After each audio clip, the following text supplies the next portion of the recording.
ataque a sua identidade e a sua autoestima. É claro que eu tenho que falar de Gideão.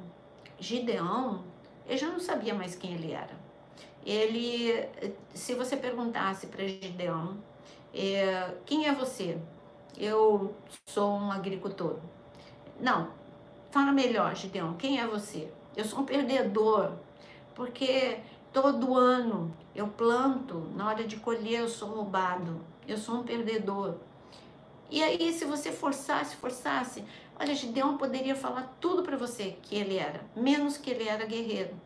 A verdadeira identidade de Gideão era um guerreiro forte, valente, estrategista e vencedor. Só um guerreiro valente é que não retrocederia quando Deus deixou ele só com 300 homens. Ele podia dizer assim, sabe? Se ele não fosse valente, se ele não tivesse esse DNA de guerreiro, ele ia dizer, gente, que loucura é essa? Eu tô acreditando que Deus vai me salvar com 300, que a nação vai vencer com 300. Eu vou procurar um esconderijo. Não. Quando ele entendeu quem ele era, nada mais pôde deter Gideão. Gideão, então, ele só precisava descobrir a sua identidade. E a sua identidade, o Senhor mesmo desceu. Você é valente, você é guerreiro.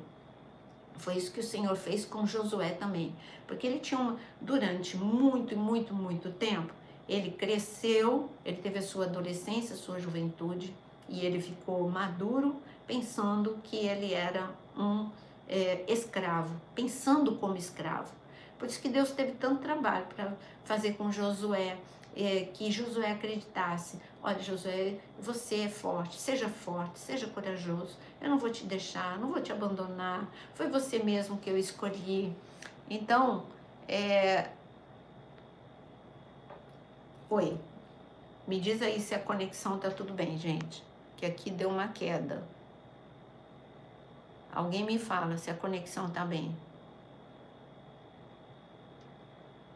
Eu vou aguardar alguém falar. Eu vou tirar do Wi-Fi aqui. Diz aí, tá tudo bem? Voltou? Tá normal? Opa, que bom. Ai, que bom. Eu tirei do Wi-Fi porque deu um sinal aqui de que não estava bem. Bom, então vamos lá. Ataque à sua identidade e à autoestima. Quando há um ataque à sua identidade, à tua autoestima, você não precisa ninguém te desvalorizar. Você mesmo se desvaloriza, se autodesvaloriza. Então eu vou falar aqui sintomas de uma autoestima baixa. Vamos ver aqui. Eu vou ler para você. Vamos lá. Falta de confiança. A baixa autoestima é falta de confiança em si mesmo. Você frequentemente duvida da sua capacidade, você tem medo dos desafios. E o desafio de Gideão agora era se levantar para guerrear pela nação. E ele não se achou, não. Quem é forte? Quem é corajoso? Eu não, né? Mas aí por isso que ele começou a dar um monte de desculpa. Então, o primeiro sintoma de autoestima baixa é falta de confiança, de autoconfiança, uma autocrítica excessiva. Não precisa ninguém te criticar, você se critica. Não, eu não. É igual Moisés. Eu não sei falar, eu não posso, ninguém vai acreditar em mim, manda outro, manda meu irmão. Quantas coisas que Moisés ele falou só porque ele era o seu carrasco. Ele não precisava de ninguém. Uma autocrítica, não, eu nunca vou conseguir falar no púlpito, eu nunca vou conseguir casar. Enfim, você mesmo é o seu próprio carrasco, como eu disse. Outra coisa, necessidade constante de aprovação mais extrema e externa. Você precisa, como você precisa, a pessoa com baixa autoestima, da mesma forma que ela precisa do ar que ela respira, ela precisa de uma aprovação de todo mundo. Como ela precisa de uma aprovação de todo mundo, ela vai fazer tudo o que os outros querem para ser aprovada, mesmo que isso a fira.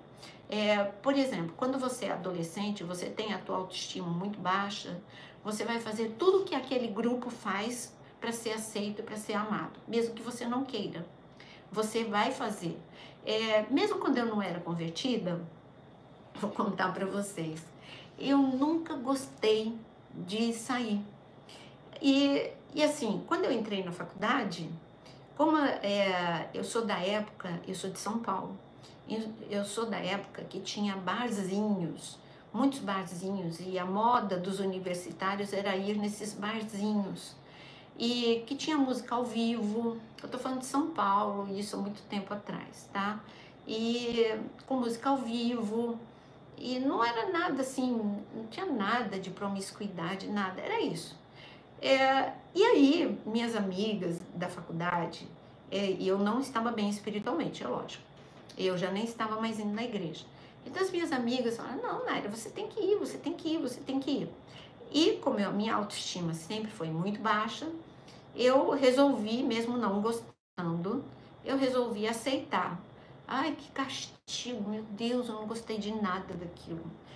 Primeiro que eu gosto de dormir cedo, ai, eu estava cheia de sono. Depois aquela música, ao invés de ser agradável, para mim estava me incomodando. Beber, eu nunca gostei, mesmo não sendo cristã, eu nunca gostei. Então, eu estava num ambiente que não era o meu, por que que eu estava lá? Agora me pergunta quantas vezes eu fui? Várias. Por quê? Para agradar, para ser igual, para ser aceita. Mas eu estava me agredindo, eu não estava gostando. Quando eu chegava em casa era um alívio. Ai, que bom. E por que você fazia isso de novo? Para ser aceita, para ser amada. Então, quando um adolescente ou um jovem, ele faz aquilo que ele não quer, é para ser aceito, para ser amado. Às vezes ele nem tem vontade, aí ele vai para bebida ou para as drogas só para agradar os outros, aí quando entra no vício, entrou, não é? Então, por isso que é tão importante cuidar do emocional, das crianças, dos jovens, porque ele precisa se amar para não cair nessas armadilhas. Aí tá, o espiritual, um severo ataque espiritual.